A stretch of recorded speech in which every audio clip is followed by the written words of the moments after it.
Enquanto Jesus caminhava até a casa de Jairo, no meio da multidão apareceu uma mulher com fluxo de sangue. E ela cria que se ela apenas tocasse em Jesus, ela seria curada. E foi exatamente o que aconteceu. No meio da multidão, aquela mulher tocou em Jesus. E o texto narra que no mesmo momento aquela mulher foi instantaneamente curada. Jesus percebe que dele sai poder. E percebendo que dele sai poder, ele pergunta: quem tocou em mim? Os discípulos questionam Jesus como quem está com pressa para chegar na casa de Jairo. Jesus, todo mundo tocou em você. Olha a muvucona aqui.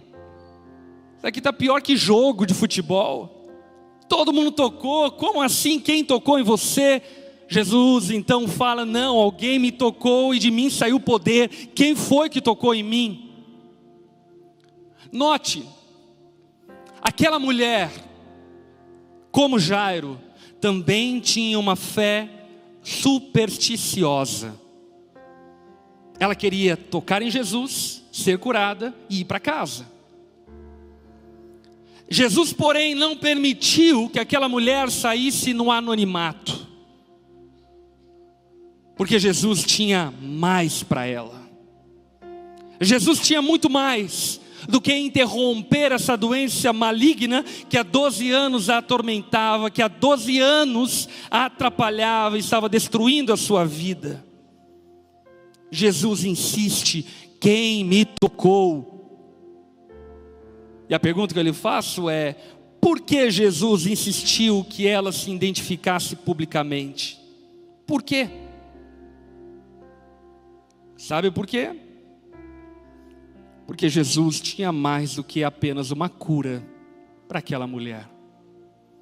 Jesus queria que ela entendesse quem Ele era.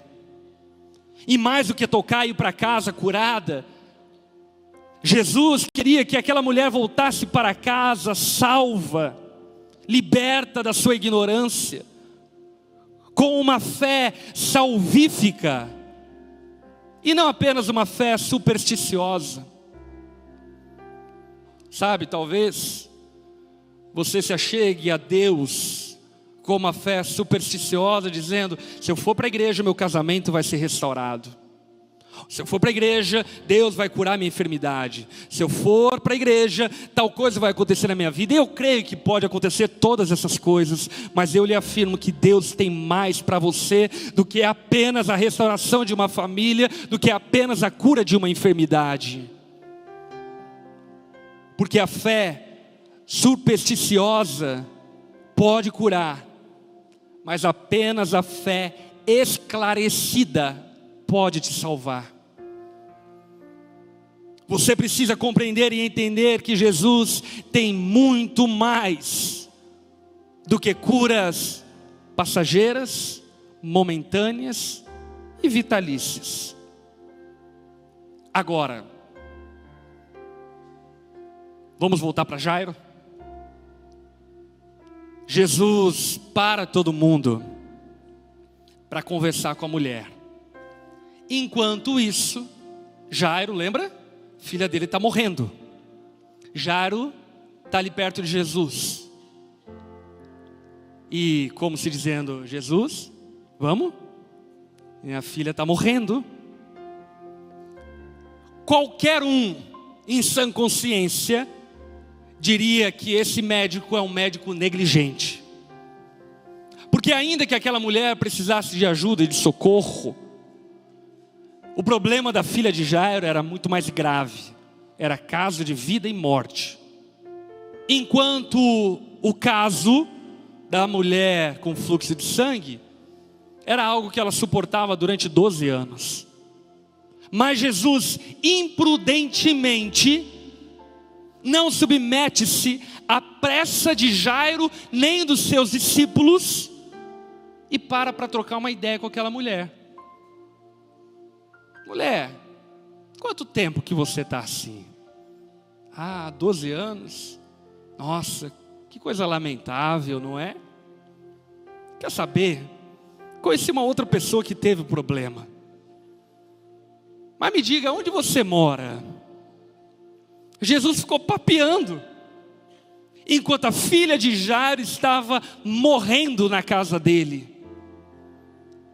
Não sei se você consegue perceber a ansiedade de Jairo, a irritação dos discípulos, mas ao mesmo tempo a paciência e a calma de Jesus.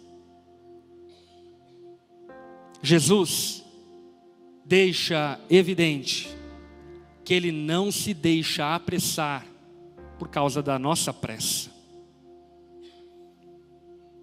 Jesus não se deixa apressar por causa da sua pressa. Você não consegue girar mais rápido o relógio de Deus. Você não consegue apressar a Deus. Deus não submete-se à nossa pressa. Deus não submete-se à nossa impaciência. A sua murmuração, a sua reclamação, o seu descontentamento, a sua preocupação não acelerará ao Senhor. Não acelerará o processo de Deus. Verso 35 do mesmo capítulo ainda. Enquanto Jesus ainda falava com a mulher, chegaram os mensageiros da casa de Jairo, o líder da sinagoga, e lhe disseram: sua filha morreu. Para que continuar incomodando o mestre? Jesus, porém, ouviu essas palavras e disse a Jairo: não tenha medo, apenas creia. Não tenha medo, apenas creia. Jairo estava tomado de pressa. Aparentemente, a busca, a procura dele por Jesus tinha falhado, tinha falido. A sua filha estava morta. E ao ouvir isso, Jesus olha para os olhos de Jairo, enquanto conversa com a mulher do fluxo de sangue, e diz para Jairo: Jairo, não tenha medo, apenas confie. Meu irmão, minha irmã, não tenha medo, apenas confie.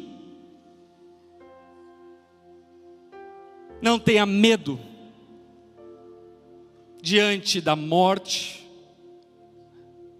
Não tenha medo diante da dor. Não tenha medo diante da enfermidade. Não tenha medo diante das crises. Apenas confie. Apenas confie. Não titubeie, guarde o seu coração. Jesus não se esqueceu de você. Jesus não te deixou de lado na periferia da história da humanidade. Jesus conhece os detalhes da vida de cada um dos seus filhos, e nada fugiu ao seu controle. Não tenha medo, apenas confie. Não tenha medo das circunstâncias adversas que você está enfrentando, apenas confie. A graça e o amor de Deus são compatíveis com os atrasos que por vezes parecem ser injustificáveis. Deus não deixou de te amar porque Ele está atrasado. A bondade e a graça de Deus não deixaram de existir porque Ele está atrasado. Deus não deixou de amar Jairo porque a sua filha havia morrido. Ele ainda continuava o amando, o guardando, o protegendo. Deixa eu lhe falar algo fundamental. Se você tentar impor a Deus a sua noção de tempo, você vai ter muita dificuldade para sentir-se amado por Ele. Se você tentar pressionar a Deus para respeitar o teu planejamento, o teu tempo, a tua forma, o teu processo, você vai ter muita dificuldade em perceber-se amado por Deus, porque Deus não respeita o teu tempo, Deus não respeita o teu planejamento, Deus não respeita as suas imposições, Deus não se apressa com a sua pressa. Jairo, diante da ansiedade, diante da pressa que ele tinha, ele poderia titubear, duvidar do amor de Deus, mas aquilo que Deus disse a ele, e eu creio que Deus está falando com muitos aqui entre nós essa noite nesse sentido, é: não tenha medo, apenas confie. Mas pastor, meu casamento acabou. Não tenha medo, apenas confie. No final, tudo fará sentido. No tempo certo, todas as peças se encaixam. Quando encontrarmos Jesus face a face, nós não teremos mais nenhuma pergunta para fazer, porque tudo fará sentido quando vermos. Apenas confie. Apenas confie. Essa é a palavra de Deus para Jairo, e essa é a palavra de Deus para você e para mim.